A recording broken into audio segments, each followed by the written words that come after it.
आज शनिवार के दिन सुनिए शनि देवता की व्रत कथा। एक बार की बात है, सभी नवग्रहों यानी कि सूर्य, चंद्रमा, मंगल, बुध, बृहस्पति, शुक्र, शनि, राहु और केतु में विवाद छिड़ गया कि इन सब में बड़ा कौन है। सभी आपस में झगड़ा करने लगे और कोई निर्णय न मिलने पर सभी देवराज इंद्र के पास निर्णय कराने के लिए पहुंचे। सभी नवग्रहों को अपने सामने देखकर इंद्रदेव घबरा गए और उन्होंने निर्णय करने में अपनी असमर्थता जता दी, परंतु कहा कि इस समय पृथ्वी पर राजा विक्रमादित्य हैं, जो कि बहुत ही न्यायप्रिय हैं। वे ही आपके इस विवाद का निर्णय कर सकते हैं। तब सभी ग्रह एक साथ राजा विक्रमादित्य के पास पहुंचे और अपने विवाद के बारे में राजा को बताया, साथ ही उनसे निर्णय करने के लिए कहा। राजा विक्रमादित्य ने इस विवाद को बहुत ध्यानपूर्वक सुना। अब राजा इस समस्या से परेशान हो गए, क्योंकि वे जानते थे कि जिस किसी ग्रह को भी छोटा बताया जाएगा वही ग्रह क्रोधित हो जाएगा। तब राजा विक्रमादित्य को एक उपाय सूझा। उन्होंने स्वर्ण, रजत, कांस्य, पीतल, सीसा, रांगा, जस्ता, अभ्रक और लौह, इनसे 9 सिंहासन बनवाए और उन्हें इसी क्रम से रख दिया। फिर उन सब से आग्रह किया कि आप सभी कृपया अपने अपने सिंहासन पर विराजिए। जो भी अंतिम सिंहासन पर बैठेगा वही सबसे छोटा होगा। राजा विक्रमादित्य के ऐसा कहते ही लौह सिंहासन सबसे बाद में होने के कारण शनिदेव सबसे बाद में बैठे, तो वही सबसे छोटे कहलाए। अब शनिदेव को लगा कि राजा ने ऐसा जानबूझकर किया है। तब वह क्रोधित होकर राजा से बोले कि राजा, तू मुझे नहीं जानता? सूर्य एक राशि में 1 महीना, चंद्रमा 2.25 महीना 2 दिन, मंगल 1.5 महीना, बृहस्पति 13 महीने और बुध और शुक्र 1-1 महीने विचरण करते हैं, लेकिन मैं तो 2.5 से 7.5 साल तक रहता हूँ। बड़ों बड़ों का मैंने विनाश कर दिया है। श्री राम जी की 7.5 आई तो उन्हें वनवास हो गया। रावण की 7.5 आई तो उसकी लंका को वानरों की सेना से हारना पड़ा। अब तुम सावधान होकर रहना। ऐसा कहकर क्रोधित होकर शनिदेव वहां से चले गए। अन्य सभी ग्रह खुशी खुशी वहां से चले गए। कुछ समय बाद राजा विक्रमादित्य की 7.5 का समय आया। तब शनिदेव घोड़ों के सौदागर बनकर वहां पहुंच गए। उनके पास बहुत अच्छे अच्छे घोड़े थे। राजा ने जब यह समाचार सुना तो उसने अपने अश्वपाल को बहुत अच्छे घोड़े खरीदने की आज्ञा दे दी। उसने कई अच्छे घोड़े खरीदे और एक सबसे उत्तम घोड़े को राजा को सवारी करने के लिए दे दिया।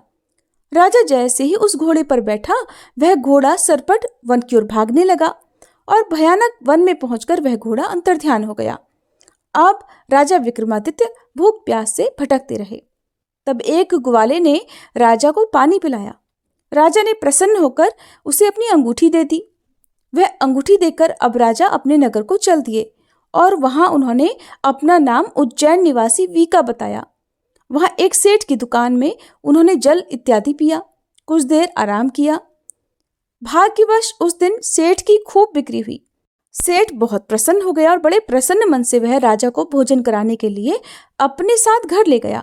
राजा ने वहां खूंटी पर एक हार देखा, जिससे खूंटी निगल रही थी। देखते ही देखते उस खूंटी ने पूरा हार निगल लिया और हार गायब हो गया। तब सेठ ने आने पर देखा कि हार तो गायब है। सेठ ने समझा कि इसी ने उस हार को चुरा लिया है। तब उसने वीका को कोतवाल के पास पहुंचा दिया। अब उस नगर के राजा ने भी वीका को चोर समझकर उसके हाथ पैर कटवा दिए और नगर के बाहर फेंकवा दिया। वहां से एक तेली निकल रहा था, जिसे वीका पर दया आ गई और उसने वीका को अपनी गाड़ी में बिठा लिया। वह अपनी जीभ से बैलों को हाँकने लगा। उस समय राजा की शनि दशा समाप्त हो गई। वर्षा ऋतु आने पर राजा मल्हार गाने लगे।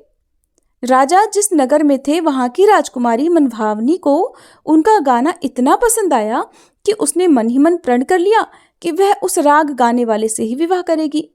राजकुमारी ने दासी को राग गाने वाले को ढूंढने के लिए भेजा। दासी ने बताया कि वह तो एक अपाहिज है, परंतु राजकुमारी नहीं मानी। अगले ही दिन से वह भूख प्यास त्याग कर बैठ गई कि विवाह करेगी तो उसी अपाहिज व्यक्ति से करेगी। बहुत समझाने पर भी जब राजकुमारी नहीं मानी तो राजा ने उस तेली को बुला भेजा और विवाह की तैयारी करने को कहा। इस प्रकार उस राजा का विवाह राजकुमारी से हो गया। तब एक दिन सोते हुए स्वप्न में शनिदेव ने राजा को दर्शन देकर कहा कि राजन, देखा तुमने, मुझे छोटा बताकर तुमने कितना दुख झेला है। तब राजा ने शनिदेव से क्षमा मांगी और प्रार्थना करते हुए कहा कि हे शनिदेव, जैसा दुख आपने मुझे दिया है किसी और को मत दीजिएगा। शनिदेव मान गए और कहने लगे कि जो मेरी इस कथा को पढ़ेगा या सुनेगा और व्रत करेगा, उसे मेरी दशा में कभी कोई दुख नहीं होगा। जो भी व्यक्ति रोज मेरा ध्यान करेगा और चींटियों को आटा डालेगा, उसकी सभी मनोकामनाएं पूर्ण होंगी। तब शनिदेव ने प्रसन्न होकर राजा के हाथ पैरों को वापस ठीक कर दिया। सवेरा होने पर, आंख खुलने पर राजकुमारी ने देखा तो वह हैरान हो गई। अपनी पहचान छुपाए हुए राजा ने राजकुमारी को बताया कि वह तो उज्जैन के राजा विक्रमादित्य हैं। ये बात जानकर सभी बहुत प्रसन्न हुए। सेठ ने जब सुना तो वह राजा के पैरों में गिरकर क्षमा मांगने लगा। राजा ने कहा कि वो तो शनिदेव का क्रोध था, इसमें किसी का कोई दोष नहीं। सेठ ने फिर भी निवेदन किया कि मुझे शांति तभी मिलेगी जब आप मेरे घर चलकर भोजन करेंगे। सेठ ने अपने घर तरह तरह के व्यंजनों से राजा का स्वागत सत्कार किया। साथ ही सबने देखा कि जो खूंटी हार निगल गई थी वही अब उसे उगल भी रही थी। सेठ ने बहुत सारी मोहरें देकर राजा का धन्यवाद किया। सेठ ने राजा से अपनी कन्या श्री कंवरी से विवाह करने का निवेदन किया, जिसे राजा ने तुरंत ही स्वीकार कर लिया।